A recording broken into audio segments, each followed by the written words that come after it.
C'est toujours un grand plaisir de vous parler déjà pour commencer liker la vidéo. L'opportunité, la grâce, l'occasion nous est encore été offerte par le créateur de nous rassembler devant un marché financier et ce devant l'argent face au dollar américain. Aujourd'hui, nous en fait vite puisqu'il n'y a pas beaucoup de temps. Nous sommes face à cette spéculation que j'ai partagée dans la récente vidéo, dans la précédente vidéo. Si vous suivez mes vidéos, vous l'aurez remarqué que j'ai présenté cette opportunité. Et là, pour le coup, je vous avais conseillé d'attendre le pullback. Et moi, j'attendais le pullback, mais force est de constater que le marché, au lieu de nous dessiner un pullback, a plutôt dessiné un retournement, un double que synonyme de retournement de marché. Si vous vous êtes positionné sur cette spéculation, peut-être à la cassure et clôture de bougie, ne vous affairez le point. Déposez tout simplement votre stop loss ici et laissez respirer le marché. Ne sortez pas du trade parce que le marché est en votre défaveur. Non, parce que de par mon expérience, il arrive des fois qu'on prenne position la cassure clôture de bougie et le marché te fait trimballer dans une consolidation qui perdure plus de 2 semaines et plus tard te donne raison.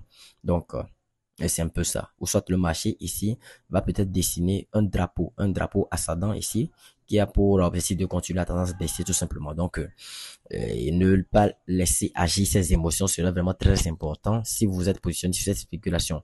Et moi, je pouvais pas bien positionner pour le coup parce qu'il était tard, je n'aime pas faire les trades nocturnes et du fait qu'il était 20h chez moi, 20h, 20h, 21h, le split des brokers, le broker donnait de grosses splits, je ne pouvais pas me positionner. Et là, j'avais clôturé ma session de trading. Le lendemain matin, je m'étais réveillé pour scroller un peu sur les graphiques et voilà le retournement qui m'a été présenté. Donc, je suis en graphique 1 actuellement. Je n'ai pas pris cette spéculation et si je vous avais donné le conseil, un conseil également d'attendre le pullback.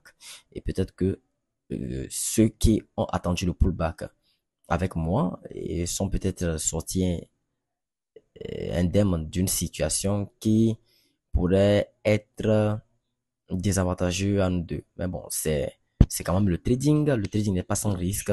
Il faut tout accepter. Voilà. C'est pour cela il est bon de toujours investir l'argent que vous voulez perdre pour ne pas avoir des douleurs émotionnelles, de lourdes douleurs émotionnelles autant pour moi.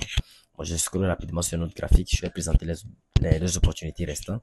Ici, nous sommes bon, je vais en graphique 4 pour l'opportunité de l'euro USD. L'opportunité de l'euro USD se présente ici en graphique 4. Bien sûr, dans la précédente vidéo, je vous avais partagé cette opportunité. Nous venons de constater que le marché consolide entre ces deux zones de prix, c'est-à-dire le support et la résistance.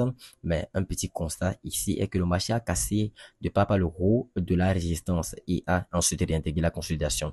Mais nous attendons notre scénario. Notre scénario, c'est d'attendre une cassure et clôture de bougie en dessous du support ici, avec une moyenne mobile 100 évoluant au-dessus du prix. Déjà, si j'achète la moyenne mobile 100, la moyenne mobile 100 n'évolue pas encore au-dessus du prix.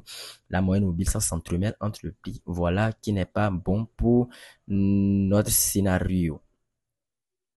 Donc, nous devons attendre une moyenne mobile 100 évoluant au-dessus du prix et une cassure de clôture de bougie. Pour ceux qui sont de la première école, vous qui êtes de la deuxième école, vous attendez tout simplement le pullback. Vous faites vraiment attention. Et le risque ratio, le risque reward pour chaque opportunité, c'est de 2.5. Vous n'avez pas un risque ratio de 2.5, ne vous trouvez pas un moyen de pouvoir prendre cette spéculation. Laissez tomber l'opportunité et vaquer à un autre graphique. Et si, je donne un conseil également, et si lors de votre prise de position, vous avez une annonce économique à 3 têtes de taureau qui se présente à vous, laissez passer l'annonce économique et après si votre opportunité est toujours valide, là, vous le prenez tout simplement.